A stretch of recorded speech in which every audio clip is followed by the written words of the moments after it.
Hello and welcome to the 13th installment of my grading of all of the base game cards. If you want insight into the grading system, check out the description or click on the link in the top right hand corner to get to the first video, where I explain it all. But let's get started. Flooding is a great card, but only in some situations. It's a nice development/hate card in the early game, especially if you're playing 2P. You can pick up minerals or cards if you're just interested in playing this to hurt your opponent and get some development. However, I like it much more for its potential to pick up 2 plants. It's a very cheap tile and the cheapest way to get 2 instant plants in the early game. For this, it's very useful. Of course, it gets much better with IC, Media Group or Arctic Algae, and it's a pretty cheap event for Legend. All of that being said, it is very niche and is almost never useful in the mid to late game. Also, most of the time it is hard to use its hate effect, as your opponents will often not place their tiles where you can hit them and get good rebates simultaneously.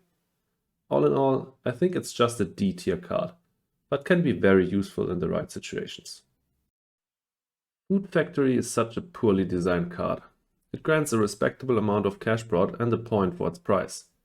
If it was just that, it would be a fine card. If it cost a power prod, I'd say it would be niche since it's expensive compared to Acquired Company or MATLAB. But with it costing a plant prod, it's just completely unviable to play in the early game. Plant prod is super expensive in the early game.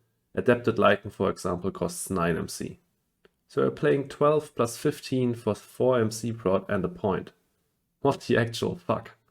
It's also completely unusable in the mid game, since at that point you want to use your limited plant prod to get greeneries down. Greeneries are amazing value and you surely don't want to lessen your potential to place them for some cash prod. The only actual case where I see Food Factory being of any value is in the fight for Banker in the last gen, especially if you have some steel left over. But that's one award on one map. F tier, one of my least favorite cards in the game. I talked about building industries in episode 6 and I ranked it in C tier. I got a very detailed analysis of building industries by Propaganda Panda in the comments, and I actually agree that I should have placed that card in D tier. The same applies to its sister card Fuel Factory, which grants the same total production at the same price and the expense of 1 power prod. But why D tier, not C tier? First of all, mineral prod is not as valuable as MC prod. Secondly, if you don't get a cheap way to increase your power prod, it is completely unplayable. And lastly, even if you get cheap power in the draft, you still need 2 cards to get this down, and that means twice the opportunity cost of missing out on the alternatives in the draft. Also, this card is really only useful for engine-oriented play, so just one of the 2 playstyles, and arguably the weaker one, especially on 3P and above. So all in all, I will put Fuel Factory in D tier, and I will correct the placement of building industries to D tier as well.